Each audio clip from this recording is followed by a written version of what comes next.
आज फिर रात के 9:30 बज चुके थे, लेकिन बहू मेघा अभी तक घर नहीं आई थी। कोमल जी उसके इंतजार में कब से अंदर बाहर हो रही थी।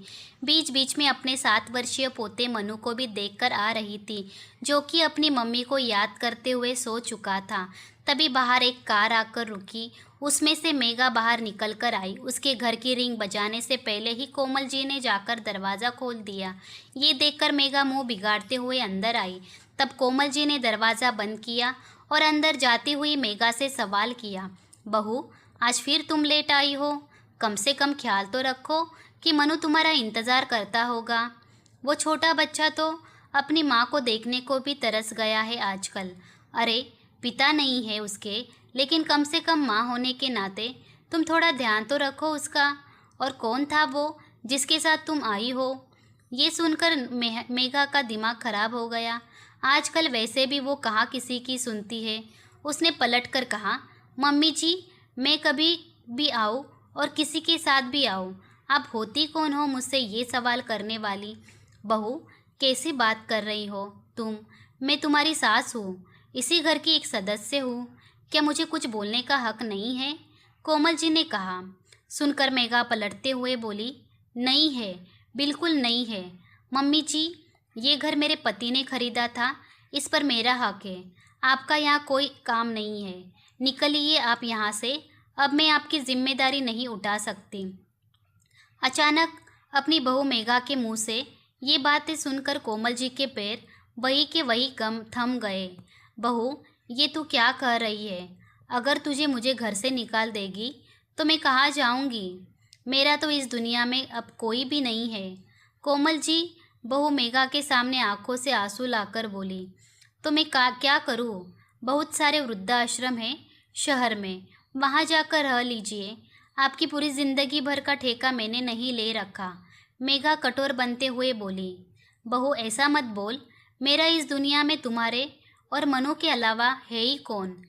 मेरा बेटा भी अब इस दुनिया में नहीं रहा। तुम लोगों के भरोसे में अपनी बची कुची ज़िंदगी जी लूँगी, पर मुझे घर से मत निकालो। मैं कहाँ जाऊँगी? कोमल सी हाथ जोड़ते हुए बोली, बस बहुत हो गया। मैंने आपके बेटे से शादी की थी। आपका ज़िंदगी भर का ठेका मेरे सर नहीं लिया था। आपका बेटा अब इस दुनिया से जा चुका है, तो आप मुझसे क्या उम्मीद करती हो? पर बहू, ये घर तो मेरे बेटे ने अपनी कमाई से खरीदा था।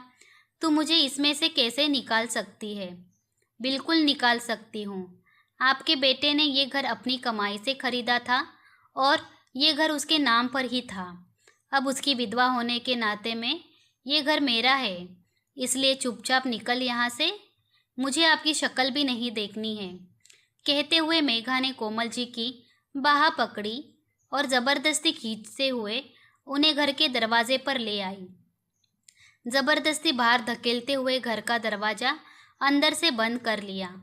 कोमल जी काफ़ी देर तक वहाँ दरवाज़ा खटखटाते हुए मेघा से दरवाज़ा खोलने की विनती करती रही, लेकिन मेघा ने दरवाज़ा नहीं खोला।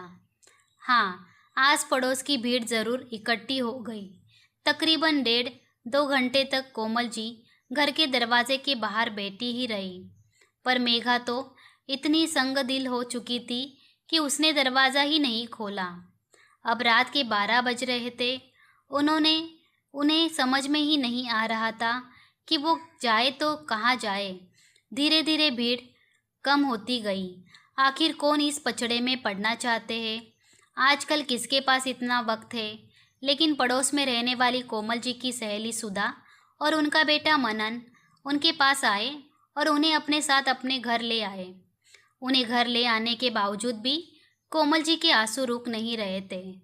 तब सुधा जी के कंधे पे हाथ रखकर उन्होंने सांत्वना देते हुए बोली, कोमल, कब तक रोती रहोगी? थोड़ी हिम्मत रखो, तुम्हारे मायके फ़ोन कर देते हैं। तुम्हारा भाई या भतीजा तुम्हें लेने आ जाएगा। सुधा, मैंने क्या गुनाह किया था जो मुझे ये सज़ा मिली? बेटे के इस दुनिया से जाते ही मैं तो बेघर हो गई। मेरे पास कोई भी जमा पूंजी नहीं है। बहू ऐसा करेगी, मुझे उसकी उम्मीद नहीं थी। मैं क्या करूं, मुझे कुछ भी समझ में नहीं आ रहा है। कोमल जी रोते हुए सुधा जी से बोली, आंटी, आप पहले रोना बंद कीजिए और ये पानी पीजिए। फिर मम्मी कह रही है ना, वैसे ही आपके मायके फ़ोन कर देंगे। आपका भाई और उनका बेटा तो बहुत अच्छे हैं, वो आपको पूरा सपोर्ट करेंगे, इसलिए अपने आप को बेघर तो मत कहिए। सुधा जी का बेटा मनन उन्हें समझाते हुए बोला। हे भगवान, क्या दिन दिखा रहा है मुझे।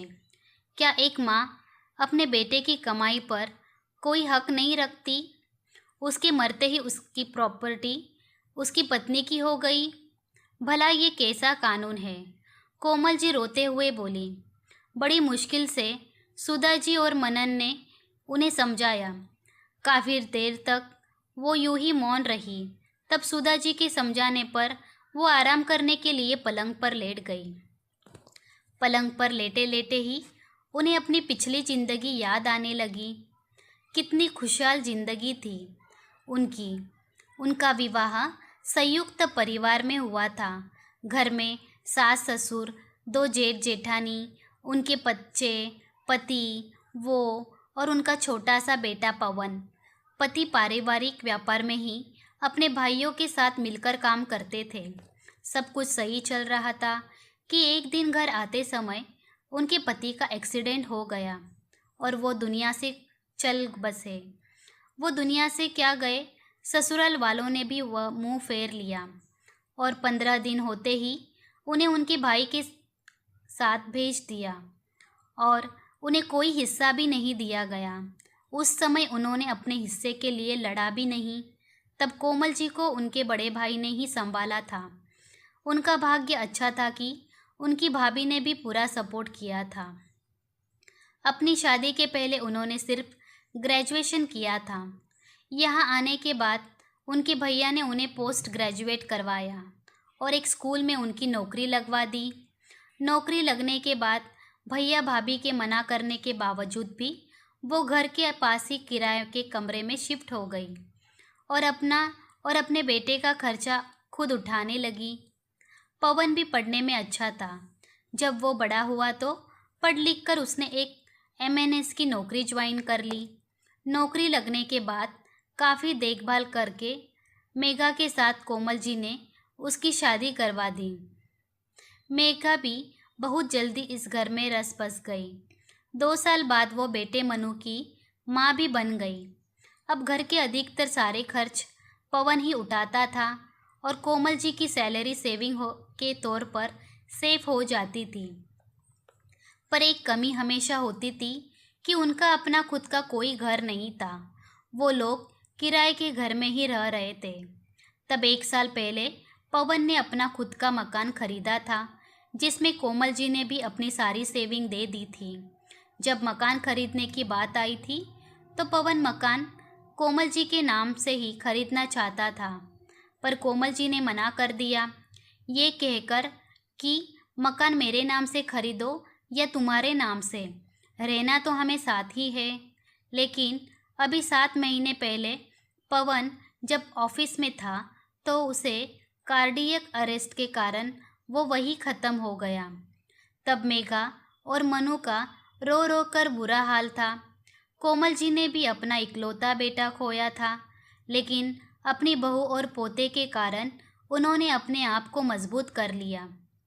लेकिन जब जिंदगी तो जीनी ही थी। मेघा पढ़ी लिखी थी तो 1.25 महीने होते ही उसने एक बैंक में नौकरी ज्वाइन कर ली। कोमल जी ने हर मोड़ पर मेघा का साथ दिया। घर का काम भी दोनों सास बहू मिलकर कर लेती थी। पीछे से कोमल जी मनु को संभालती।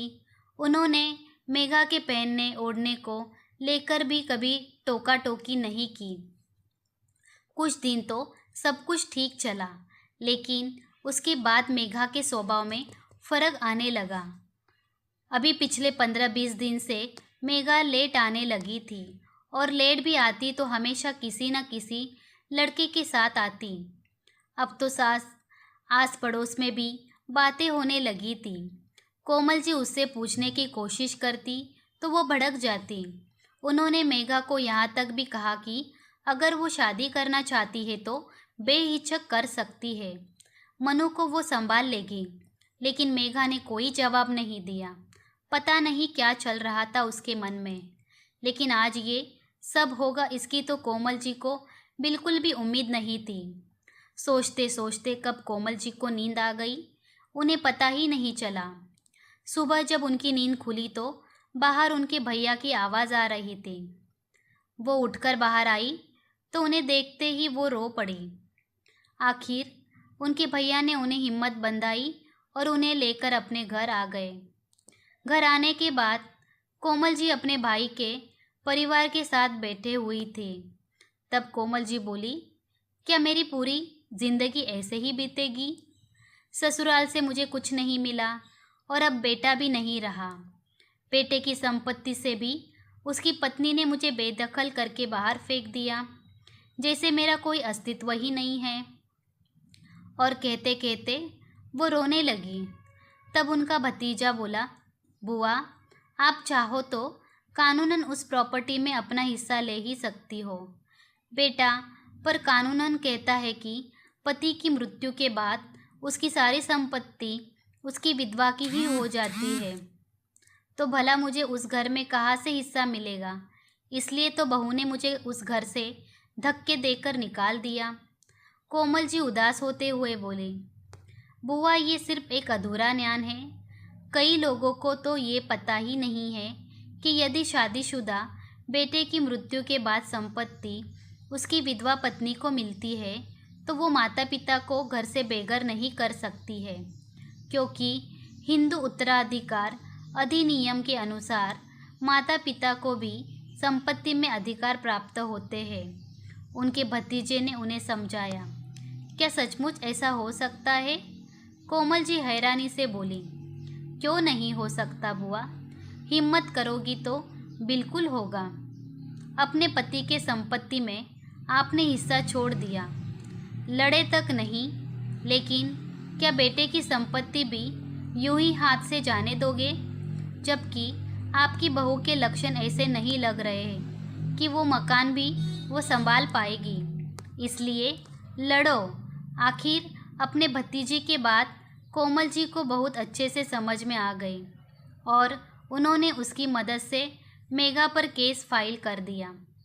जब मेघा को पता चला तो वो तिल मिलाकर रह गई। उसने भी अपनी तरफ से वकील हायर किया, क्योंकि वो मकान में कोमल जी को कोई हिस्सा नहीं देना चाहती थी। आखिर 1 साल की कड़ी मशक्क़त के बाद फैसला कोमल जी के हक में आया और मेघा को पवन के प्रॉपर्टी में से कोमल जी को भी हिस्सा देना पड़ा। अब कोमल जी उसी मकान में रहती है और उन्होंने वही आस पड़ोस के बच्चों को ट्यूशन पढ़ाना भी शुरू कर दिया, जिससे वो अपना खर्चा भी आराम से उठा सकती थी। मेघा अभी भी चिड़चिड़ाती थी, लेकिन कोमल जी उसकी तरफ ज़्यादा ध्यान नहीं देती थी। मेघा ज़्यादा कुछ बोल नहीं पाती थी, क्योंकि जानती थी कि जो माँ अपने बेटे की प्रॉपर्टी के लिए कोर्ट तक पहुँच सकती है, वो उसके खिलाफ बोलने की हिम्मत भी रखती है। दोस्तों, उम्मीद करती हूँ कि आपको हमारी कहानी पसंद आई होगी। कहानी पसंद आई है तो वीडियो को लाइक करें, चैनल पर नए हैं तो चैनल को सब्सक्राइब करें और हाँ, नोटिफिकेशन बेल आइकन को ज़रूर दबाइए ताकि अगली अपडेट सबसे पहले आपको मिले। तब तक के लिए धन्यवाद।